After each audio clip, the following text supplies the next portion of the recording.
আসসালামু আলাইকুম। আমন্ত্রণ বাংলা ভিশন সংবাদে। আপনাদের সাথে আছি রওশন কবির। শুরুতেই বিআরবি কেবলস সংবাদ শিরোনাম। অপরাধ বোধ নিয়ে জাতির উদ্দেশ্যে ভাষণ দিয়েছেন প্রধানমন্ত্রী। মন্তব্য মির্জা ফখরুলের, বললেন জাতীয় ঐক্যের ডাক শুধুই কথার কথা। সংবাদপত্র কর্মীদের বেতন ভাতা বাড়াতে নবম ওয়েজ বোর্ডের বৈঠক। ভুইফোর অনলাইন চিহ্নিত করে নিয়ন্ত্রণ জানালেন তথ্যমন্ত্রী। এবছরই শেষ হচ্ছে বঙ্গবন্ধু হাইটেক সিটির কাজ। আগামী 10 বছরে আসবে $50 কোটি বিনিয়োগ, জানালেন তথ্য প্রযুক্তি প্রতিমন্ত্রী। কুমিল্লার 14 গ্রামে নিহত 13 জনের মধ্যে 7 জন স্কুল ছাত্র। ঘটনায় মামলা দায়ের, মরদেহ পরিবারের কাছে হস্তান্তর। দেখছিলেন বিআরবি কেবলস সংবাদ শিরোনাম। এবার বিস্তারিত। বিএনপি মহাসচিব মির্জা ফখরুল ইসলাম আলমগীর বলেছেন, অপরাধ বোধ নিয়ে জাতির উদ্দেশ্যে ভাষণ দিয়েছেন প্রধানমন্ত্রী। শনিবার দুপুরে নয়াপল্টনের কেন্দ্রীয় কার্যালয়ে প্রধানমন্ত্রীর ভাষণের প্রতিক্রিয়ায় বিএনপি মহাসচিব বলেন, প্রধানমন্ত্রীর ভাষণে মনে হয়েছে তিনি অপরাধ বোধ থেকে দিয়েছেন। এজন্য জয় পরাজয়ের ব্যাখ্যা দিতে হয়েছে তাকে। সারা বিশ্ব বলছে 30 ডিসেম্বর কোনো নির্বাচনই হয়নি, এটি ছিল জনগণের সাথে নিষ্ঠুর প্রতারণা। এই নির্বাচনের মাধ্যমে জনগণকে রাষ্ট্রের মুখোমুখি দাঁড় করানো হয়েছে। প্রধানমন্ত্রীর জাতীয় ঐক্যের আহ্বান প্রসঙ্গে মির্জা ফখরুল বলেন, সংলাপে দেয়া কোনো প্রতিশ্রুতি রাখেননি প্রধানমন্ত্রী। এখন জাতীয় ঐক্যের ডাক শুধুই কথার কথা। ফলাফল প্রত্যাখ্যানের পর শপথ নেয়া কিংবা সংসদে যাওয়ার প্রশ্নই ওঠে না বলে তিনি আবারও মন্তব্য করেন। এর আগে নয়াপল্টনের কেন্দ্রীয় কার্যালয়ে সংবাদ সম্মেলনে রুহুল কবির রিজভী অভিযোগ করেন, কায়দা কৌশলে বেগম খালেদা জিয়ার জামিন বিলম্বিত করে মুক্তিপণ আদায়ের মতো আচরণ করছে সরকার। সংবাদপত্র কর্মীদের বেতন ভাতা বাড়ানোর বিষয়টি দ্রুত সমাধানের আশ্বাস দিয়েছেন সড়ক পরিবহন ও সেতুমন্ত্রী ওবায়দুল কাদের। সংবাদপত্র ও বার্তা সংস্থার কর্মীদের বেতন ভাতা বাড়াতে নবম ওয়েজ বোর্ডের বৈঠক হয় শনিবার সকালে তথ্য মন্ত্রণালয়ে। প্রায় 3 ঘন্টার বৈঠক শেষে কমিটির সভাপতি ওবায়দুল কাদের বলেন, সরকার একতরফা কিছু করতে চায় না, পারস্পরিক সহযোগিতার ভিত্তিতে সিদ্ধান্ত নেওয়া হবে। সংবাদপত্র মালিকদের সাথে আলোচনার প্রেক্ষিতে অন্যান্য অংশীদারদের সাথেও আলোচনা হবে বলে জানান তিনি। এ সময় তথ্যমন্ত্রী ডক্টর হাসান মাহমুদ জানান, ইলেকট্রনিক মিডিয়াকেও ওয়েজ বোর্ডের আওতায় আনা হবে। বলেন, ভুইফোর অনলাইন চিহ্নিত করা হচ্ছে, সম্প্রচার নীতিমালার মাধ্যমে তাদের নিয়ন্ত্রণে আনা হবে। গত সোমবার নতুন মন্ত্রিসভার প্রথম বৈঠকে সড়ক পরিবহন ও সেতুমন্ত্রী ওবায়দুল কাদেরকে প্রধান করে 7 সদস্যের ওয়েজ বোর্ড কমিটি গঠন করা হয়। 2019 সালের মধ্যেই শেষ হচ্ছে গাজীপুরের বঙ্গবন্ধু হাইটেক সিটির কাজ। তথ্য প্রযুক্তি প্রতিমন্ত্রী জুনায়েদ আহমেদ পলক জানান, উচ্চ প্রযুক্তি নির্ভর শিল্প গড়ে তুলতে পুরোদমের কার্যক্রম এগিয়ে চলেছে। 3 ধাপে এগিয়ে চলায় হাইটেক পার্কে এরই মধ্যে বিনিয়োগ করেছে দেশি বিদেশি 18টি প্রতিষ্ঠান। এদের মাধ্যমে আসবে আগামী 10 বছরে আসবে $50 কোটি বিনিয়োগ। রাজধানীর অদূরে কালিয়াকৈরে 355 একর জমির ওপর গড়ে উঠছে বঙ্গবন্ধু হাইটেক সিটি। সরকারি বেসরকারি অংশীদারিত্ব বা পিপিপির ভিত্তিতে 140 একর জমিতে অবকাঠামো গড়ে তুলছে সামিট টেকনোপলিস ও ফাইবার অ্যাট হোম, যা দেখে বিনিয়োগে আগ্রহী হয়ে উঠছেন দেশি বিদেশি উদ্যোক্তারা। আমি খুব উৎসাহিত বোধ করছি। ডিজিটাল সার্ভিসেস রিলেটেড যেসব ব্যবসাগুলো আছে সেগুলো কিন্তু আমরা এখানে নিয়ে আসা প্ল্যান করছি। আইটি সেক্টরে এবং টেলিকমিউনিকেশন হার্ডওয়্যার সেক্টরে আরও ইনভেস্টমেন্ট করতে চাই। সো সেই জায়গায় আমাদের মূল ফোকাস। চ্যালেঞ্জ কিছু আছে, সেগুলো আমরা যদি অ্যাড্রেস করতে পারি গভর্নমেন্টের সাইড থেকে, স্পেশালি কমিউনিকেশন। আমরা যে ট্রেন করে আসলাম আজকে, ডাইরেক্ট ট্রেন করতে হবে, এর কোনো বিকল্প নাই। এই হাইটেক পার্কে চীনের সহযোগিতায় 1600 কোটি টাকা ব্যয়ে গড়ে উঠেছে বিশ্বের অন্যতম বৃহৎ ডাটা সেন্টার টায়ার 4। বিনিয়োগ আকর্ষণে থাকছে 14টি প্রণোদনাও। অনেকে আগ্রহ দেখাচ্ছে এখন যে কালিয়াকৈর যেহেতু একটা সিকিউরড এলাকা, এখানে একটা একদম সম্পূর্ণভাবে একটা হাব তৈরি হবে, আইটি হাব তৈরি হবে। আমরা 18টা কোম্পানিকে কিন্তু নতুন 97 একরের মধ্যে জায়গা দিয়েছি, 48 একর। এখন যদি বলি যে এখনও আমার 18টা বেশি পেন্ডিং আছে। কাজের অগ্রগতি পরিদর্শনে গিয়ে তথ্য প্রযুক্তি প্রতিমন্ত্রী জানালেন, চলতি বছরের ডিসেম্বরেই শেষ হবে হাইটেক সিটির কাজ। এখানে আমাদের ডেটা সেন্টার হবে, এখানে সফটওয়্যার ডেভেলপমেন্ট কোম্পানিগুলো আসছে এবং পাশাপাশি বিপিও ইন্ডাস্ট্রি আসবে। ডেটা সফট এবং সার্ভিস অটোমেশন তারা উৎপাদনে গেছে। তারা সৌদি আরবে তাদের কিছু ইন্টারনেট অফ থিংস যেগুলো আইওটি ডিভাইস সেগুলো তারা রপ্তানি করছে। আর আমাদের এই ভবনে আমরা আশা করছি জুনের পরেই আমরা এখানে আমাদের কার্যক্রম শুরু করতে পারবো। আর টিয়ার 4 ডেটা সেন্টার সেটাও আমরা আশা করছি জুন, অর্থাৎ এই 19-এর মধ্যেই আমরা বঙ্গবন্ধু হাইটেক সিটিকে আমরা আসলে কার্যকর করতে পারব। প্রযুক্তি ও মেধাভিত্তিক অর্থনীতি জোরদারে 2023 সালের মধ্যে দেশে 28টি হাইটেক পার্ক তৈরির পরিকল্পনার কথাও জানান তথ্য প্রযুক্তি প্রতিমন্ত্রী। তথ্য প্রযুক্তি খাতের রপ্তানি বৃদ্ধি এবং উন্নত সেবা নিশ্চিত করতে কালিয়াকৈরে গড়ে উঠেছে দেশের সর্ববৃহৎ হাইটেক পার্ক। এই পার্কের কাজ পুরোদমে শুরু হলে দেশের সফটওয়্যার এবং ইলেকট্রনিক্স পণ্য রপ্তানির কেন্দ্রবিন্দুতে পরিণত হবে বঙ্গবন্ধু হাইটেক সিটি, যার মধ্য দিয়ে 1 লাখ মানুষের নতুন কর্মসংস্থান সৃষ্টির পাশাপাশি 2030 সাল নাগাদ এ খাতের রপ্তানি উন্নীত হবে $10 বিলিয়ন। জিয়াউল হক সবুজ, বাংলা ভিশন, কালিয়াকৈর, গাজীপুর। কুমিল্লার 14 গ্রামে কয়লার ট্রাক চাপায় নিহত 13 জনের মরদেহ পরিবারের কাছে হস্তান্তর করা হয়েছে। এদের মধ্যে 7 জনই স্কুল ছাত্র। এই ঘটনায় 14 গ্রাম থানায় মামলা হয়েছে। কাজ শুরু করেছে তদন্ত কমিটি। নিহত শ্রমিকদের 1 লাখ এবং আহতদের 50,000 টাকা অর্থ সহায়তার ঘোষণা দিয়েছে শ্রম মন্ত্রণালয়। শনিবার সকালে স্বজনদের কাছে মরদেহ হস্তান্তর করেন নীলফামারীর জেলা প্রশাসক বেগম নাজিয়া শিরিন।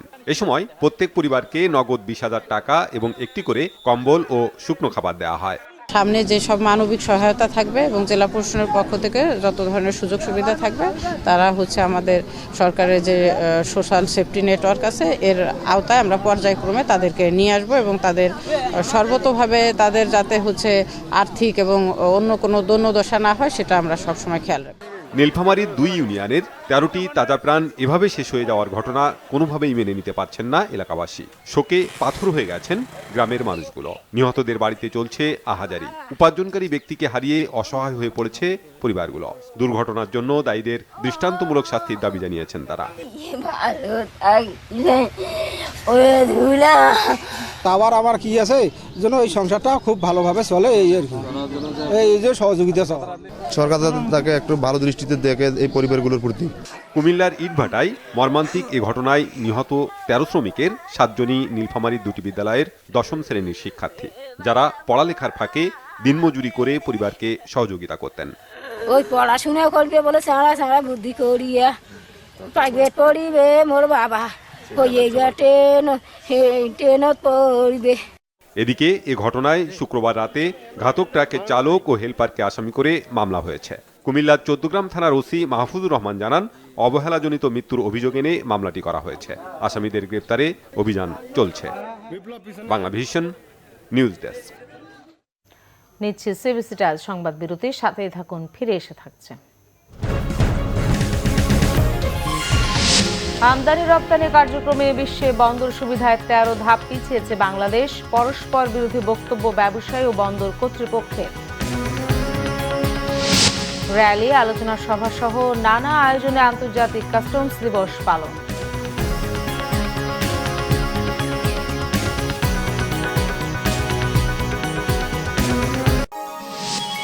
আপনারা দেখছেন বাংলা ভিশন সংবাদ।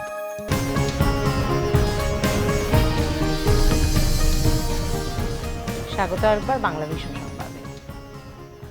আমদানি রপ্তানি কার্যক্রমে বিশ্বে বন্দর সুবিধায় 13 ধাপ পিছিয়েছে বাংলাদেশ। 2 বছরের ব্যবধানে এমন পিছিয়ে পড়ার জন্য যোগাযোগ ব্যবস্থা, কাস্টমস, বন্দর ও ব্যবহারকারীদের সমন্বয়ের অভাবকে দায়ী করছেন ব্যবসায়ীরা। তবে ব্যবহারকারীদের কার্যক্রমের শিথিলতার প্রভাবও বন্দরের উপর পড়ছে দাবি কর্তৃপক্ষের। চট্টগ্রাম থেকে নাসিরউদ্দিনের রিপোর্টে বিস্তারিত। আমদানি রপ্তানি কার্যক্রমে বন্দর সুবিধায় পিছিয়ে পড়ছে বাংলাদেশ। 2016 সালে 160টি দেশের মধ্যে বাংলাদেশের অবস্থান ছিল 87তম। 2018 সালে বাংলাদেশ 13 ধাপ পিছিয়ে 100তম স্থানে নেমে গেছে। সম্প্রতি প্রকাশিত বিশ্ব ব্যাংকের লজিস্টিক পারফরমেন্স ইন্ডেক্স LPI এর প্রতিবেদনে এ চিত্র উঠে এসেছে। যোগাযোগ ব্যবস্থা, কাস্টমস, বন্দর ও ব্যবহারকারীদের সমন্বয়ের অভাবকে পিছিয়ে পড়ার কারণ হিসেবে দেখছেন প্রাইভেট কন্টেইনার ডিপো মালিকরা। মূল কথা হলো কাস্টম, বন্দর, স্টেক হোল্ডার এর মধ্যে একটা সমন্বয় থাকতে হবে। সবসময় একটা স্টেক হোল্ডারের সম্বন্ধে কথা বলে অন্য স্টেক হোল্ডারের কন্ট্রিবিউশন সম্বন্ধে এখানে ফোকাস করা না, তখন আমরা ব্লেম গেমে চলে যাই। এটাতে আসল প্রবলেমটা কিন্তু সলভ হয় না। এদিকে প্রবৃদ্ধির সাথে তাল মিলিয়ে অবকাঠামোর উন্নয়ন না হওয়ায় বন্দর সুবিধায় বাংলাদেশ পিছিয়ে পড়ছে জানালেন ব্যবসায়ীরা। বে টার্মিনাল যখন হবে তখন ওইটা ডাইরেক্ট কানেকশন পাবে, তখন আপনার ওই জাহাজ জট বা ওইখানে অনেকগুলো জাহাজ আমরা যদি অ্যাট এ টাইম চলে আসে ওদেরকে আমরা এখানে মানে আনস্টাফিং করার বা বার্থিং নেওয়ার আমরা সুযোগ দিতে পারতেছি। বন্দর ব্যবহারকারী এবং বন্দর কর্তৃপক্ষ উভয়ের কার্যক্রমের উপরে সফলতা ব্যর্থতা নির্ভর করে দাবি বন্দর কর্তৃপক্ষের। যখন একটি কন্টেনার একটি বন্দরে নামছে, বন্দর কিন্তু কন্টেনার শুধু নামানোর পর্যন্তই তার দায়িত্ব শেষ হয় এবং এরপরে বাইরে নিয়ে যাওয়ার দায়িত্ব শুরু হয় কাস্টম বিভাগ থেকে। স্মার্টনেস তখনই বন্দর হবে এই বন্দরের অন্যান্য সংস্থা যত দ্রুত এই কাজগুলো করে দেবে। আমরা সার্বক্ষণিকভাবে চেষ্টা করে যাচ্ছি সবার সাথে সমন্বয় করে বন্দরের সার্ভিসকে আরও ফাস্টার করা, আরও সুন্দর করার জন্য। বিশ্ব ব্যাংকের সর্বশেষ প্রতিবেদন অনুযায়ী দক্ষিণ এশিয়ার দেশগুলোর মধ্যে বন্দর সুবিধায় বাংলাদেশের অবস্থান চতুর্থ। এই অঞ্চলের দেশগুলোর মধ্যে ভারত শীর্ষে, এরপর মালদ্বীপ ও Sri Lanka. Bangla vision news desk. Rally, আলোচনা সভা সহ নানা আয়োজনে পালন হলো আন্তর্জাতিক কাস্টমস দিবস। আন্তর্জাতিক কাস্টমস দিবস উপলক্ষে বর্ণাঢ্য শোভাযাত্রা করেছে চট্টগ্রাম কাস্টমস হাউস। সকালে এর উদ্বোধন করেন M A Latif MP. Customs দিবস উদযাপন কমিটি, চট্টগ্রাম অঞ্চলের আহ্বায়ক ভ্যাট কমিশনার সৈয়দ গোলাম কিবরিয়া সহ অন্যরা এতে অংশ নেন। এদিকে খুলনায় আন্তর্জাতিক কাস্টমস দিবসের উদ্বোধন করেন সিটি মেয়র তালুকদার আব্দুল খালেক। সকালে জাতীয় রাজস্ব বোর্ড খুলনা মংলা আঞ্চলিক কমিটির উদ্যোগে বর্ণাঢ্য র্যালি বের হয়, পরে এ বিষয়ে সেমিনার হয়। অন্যদিকে র্যালি, আলোচনা সভা সহ নানা কর্মসূচির মধ্য দিয়ে আন্তর্জাতিক কাস্টমস দিবস পালন করেছে হিলি স্থলবন্দর। বেনাপোলে শোভাযাত্রা, সচেতনতামূলক আলোচনা সভা এবং অংশীদারদের নিয়ে সেমিনার অনুষ্ঠিত হয় বেনাপোল কাস্টমস ক্লাবে। অনুষ্ঠানের প্রধান অতিথি ছিলেন শেখ আফিল উদ্দিন এমপি। চাঁপাইনবাবগঞ্জের সোনা মসজিদ স্থলবন্দরেও আন্তর্জাতিক কাস্টমস দিবস পালিত হয়েছে।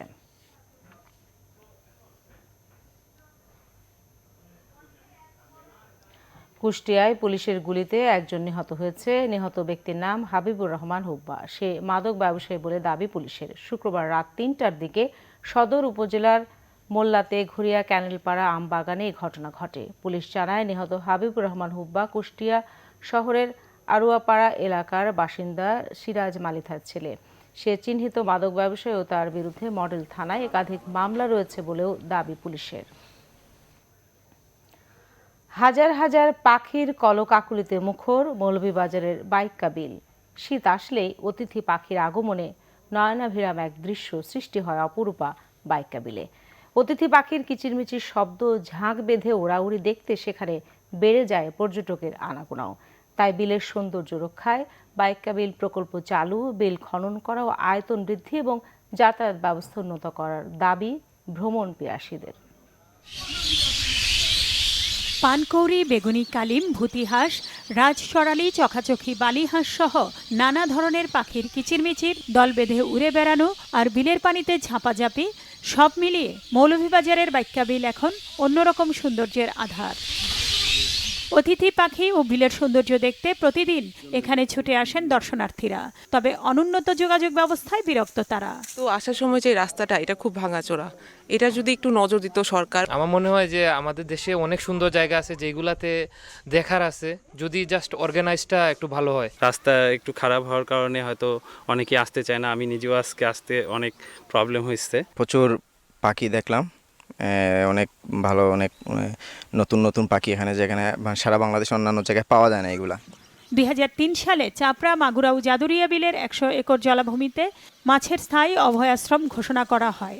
এরপর থেকেই বিলটি মাছের পাশাপাশি পাখির নিরাপদ আশ্রয়স্থলেও পরিণত হয়।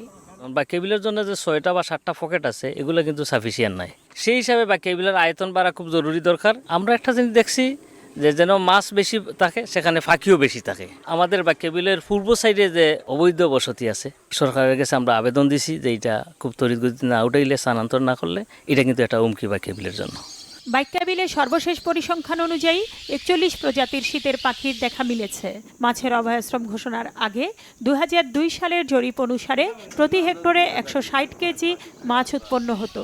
এখন তা দ্বিগুণের চেয়েও বেড়ে হয়েছে প্রতি হেক্টরে 389 কেজি। সংশ্লিষ্টদের মতে অন্যতম পর্যটন স্পট হিসেবে বাইক্কা বিলকে যথাযথভাবে সাজাতে পারলে সরকারের রাজস্ব আয় বৃদ্ধি পাবে। Bangla vision news desk. পুঁজির অভাবে মার খাচ্ছে দেশের মৎস্য ভাণ্ডার কিশোরগঞ্জের বিশাল হাওড় অঞ্চলের শুটকি উৎপাদন। সম্ভাবনাময় এ খাতে সরকার বা ব্যাংকের কোনো সহযোগিতা না পাওয়ার অভিযোগ উদ্যোক্তাদের। লাভের বড় অংশ চলে যায় মহাজনী সুদখোরদের পকেটে। কুলিয়ারচরের শুটকি উৎপাদনের খবর জানাচ্ছেন সত্যজিৎ দাস ধ্রুব। কুলিয়ারচরের দাসপাড়ার রামদাস 40 বছর ধরে শুটকি উৎপাদনের কাজ করছেন। জানান, আগে মাছ ছিল অনেক বেশি, লাভও হতো বেশ। এখন মাছ কমেছে, তার উপর দাদন ব্যবসায়ীদের সুদের টাকায় চলছে কোনো রকমে বেঁচে থাকার সংগ্রাম। কুলিয়ারচরের মাছ খুব ভালো, ঢাকা যেখানে যাক কুলিয়ারচরে গেলে নাম শুনলে পরে কুলিয়ারচরের মাছ খুব ভালো, খাও না স্বাদ। কুলিয়ারচরের শুটকির চাহিদা দেশ জুড়ে। কিশোরগঞ্জের কুলিয়ারচরের দাসপাড়া এলাকায় 1.5 শতাধিক মাচায় শুটকি তৈরির কাজ করেন এলাকার কয়েক হাজার শ্রমিক। দেশ ছাড়িয়ে এখানকার শুটকি যাচ্ছে মধ্যপ্রাচ্য সহ ইউরোপ, আমেরিকার বাঙালি অধ্যুষিত এলাকায়ও।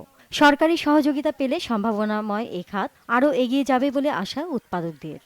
যাই 10 টাকায় 5 টাকায় মানে রেন্ডার দিয়া আমরা যাতা না এই গুড়া গাড়া যেমন আছে কায় বাচ্চাই মনে হয় আমরা 200 থেকে আরম্ভ করিয়া 1200 টাকা পর্যন্ত শুটকি মাছের দাম আছে। আমরা যদি 100 টাকা লাভ করি 75 ভাগে আমাদের মহাজনকে দিতে হয়, সেই জন্য আমরা এই ব্যবসাটা ঠিকমতো চালিয়ে যেতে পারছি না।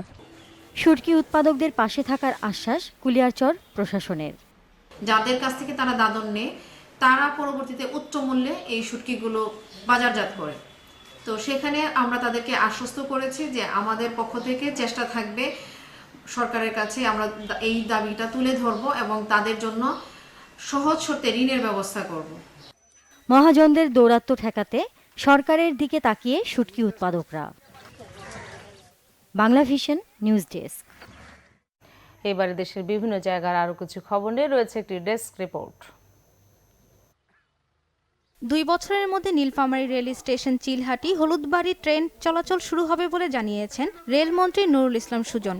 সকালে নীলফামারী রেল স্টেশন ঘর দেখে এক মতবিনিময় সভায় তিনি কথা বলেন। চাঁদপুরে 48 মাদক সেবী ও ব্যবসায়ী আত্মসমর্পণ করেছেন। মাদক, নারী নির্যাতন, ইভটিজিং ও জঙ্গিবাদ প্রতিরোধ বিষয়ে এক সমাবেশে তারা আত্মসমর্পণ করেন। এতে প্রধান অতিথি ছিলেন পুলিশ সুপার জিলাদুল কবির। মেহেরপুরে 3 দিনব্যাপী কৃষি প্রযুক্তি মেলার উদ্বোধন করেন জনপ্রশাসন প্রতিমন্ত্রী ফরহাদ হোসেন। সভাপতিত্ব করেন মেহেরপুর কৃষি সম্প্রসারণ অধিদপ্তরের উপপরিচালক ডক্টর আক্তারুজ্জামান। জেলা প্রশাসক আতাউর গনি, কৃষি সম্প্রসারণ অধিদপ্তরের সাবেক মহাপরিচালক হামিদুর রহমান এ সময় উপস্থিত ছিলেন।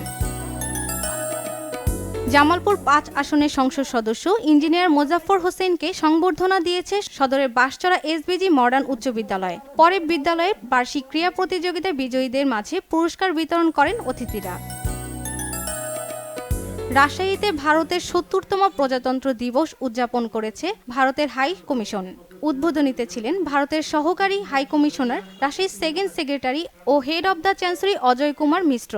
এদিকে ভারতের প্রজাতন্ত্র দিবসের শুভেচ্ছা বিনিময়ে হিলি সীমান্তে বিজিবিকে মিষ্টি উপহার দিয়েছে বিএসএফ। বাংলাদেশ শিশু বিশেষজ্ঞ সমিতির আয়োজনে কাল থেকে চট্টগ্রামে প্রথমবারের মতো অনুষ্ঠিত হতে যাচ্ছে 2 দিনের regional conference on neonatology and workshop. Chittagong ক্লাবে উদ্বোধন ও সেমিনার হবে। শেষ দিনে চট্টগ্রাম মেডিকেল কলেজ হাসপাতালে অনুষ্ঠিত হবে সম্মেলন। জেলা প্রেস ক্লাবে সংবাদ সম্মেলনে এসব তথ্য জানান শিশু বিশেষজ্ঞ বিভাগের অধ্যাপক ডক্টর নাসির উদ্দিন মাহমুদ। ব্যবসা বাণিজ্যের প্রসারে প্রথমবারের মতো নেপালের ব্যবসায়ীদের সাথে মতবিনিময় করেছেন রংপুর ব্যবসায়ীরা। সকালে চেম্বার ভবন সভায় 2 দিনের পণ্য আমদানি রপ্তানিতে নতুন পরিকল্পনার কথা জানানো হয়। পাবনার সুজানগরে চিত্রনায়ক ইলিয়াস কাঞ্চন প্রতিষ্ঠিত জাহানারা কাঞ্চন স্মৃতি উচ্চ বিদ্যালয়ে বার্ষিক ক্রীড়া প্রতিযোগিতা ও বিদায় অনুষ্ঠান হয়েছে। শিক্ষার্থীদের বিদায় জানান চিত্রনায়ক ইলিয়াস কাঞ্চন। বিদ্যালয়ের ম্যানেজিং কমিটির সভাপতি আব্দুর রাজ্জাক মোল্লা সভাপতিত্বে অনুষ্ঠানে প্রধান অতিথি ছিলেন সংসদ সদস্য মোহাম্মদ ফিরোজ কবির। রিটায়ার্ড আর্ম ফোর্সের অফিসার্স ওয়েলফেয়ার অ্যাসোসিয়েশনের উদ্যোগে সিরাজগঞ্জে সদর উপজেলার কাউকোলা ও কাজীপুর উপজেলার মাইজবাড়ি ইউনিয়নের বিভিন্ন চরাঞ্চলের শীতার্তদের মাঝে শীতবস্ত্র বিতরণ করা হয়েছে। এছাড়া রায়গঞ্জ উপজেলার বিভিন্ন এলাকায় শীতবস্ত্র বিতরণ করেন ক্যাবেল অপারেটররা। অন্যদিকে সাতক্ষীরা পাটকেল ঘাটায় দুস্থদের মাঝে শীতবস্ত্র বিতরণ করা হয়। এতে প্রধান অতিথি ছিলেন police super Sajjadur Rahman. Bangla vision news desk. সংবাদ শেষ করব বিআরবি কেবল শিরোনামগুলো আরেকবার জানি। অপরাধ বোধ নিয়ে জাতির উদ্দেশ্যে ভাষণ দিয়েছেন প্রধানমন্ত্রী। মন্তব্য মির্জা ফখরুলের, বললেন জাতীয় ঐক্যের ডাক শুধুই কথার কথা। সংবাদপত্র কর্মীদের বেতন ভাতা বাড়াতে নবম ওয়েস বোর্ডের বৈঠক, ভুইখোর অনলাইন চিহ্নিত করে নিয়ন্ত্রণ, জানালেন তথ্যমন্ত্রী। এবছরই শেষ হচ্ছে বঙ্গবন্ধু হাইটেক সিটির কাজ, আগামী 10 বছরে আসবে $50 কোটি বিনিয়োগ, জানালেন তথ্য প্রযুক্তি প্রতিমন্ত্রী। কুমিল্লার 14 গ্রামে নিহত 13 জনের মধ্যে 7 জন স্কুল ছাত্র, ঘটনায় মামলা দায়ের, মরদেহ পরিবারের কাছে হস্তান্তর। এই ছিল এখনকার মতো। পরের সংবাদ সন্ধ্যা 7:30। এর আগে 6টায় রয়েছে নিউজ টপ 10 দেখার আমন্ত্রণ রইল। এছাড়া ফেসবুকে বাংলাভিশন সংবাদ সরাসরি দেখতে লগ ইন করতে পারেন facebook.com/বাংলাভিশন। ধন্যবাদ সবাইকে এতক্ষণ সাথে থাকার জন্য।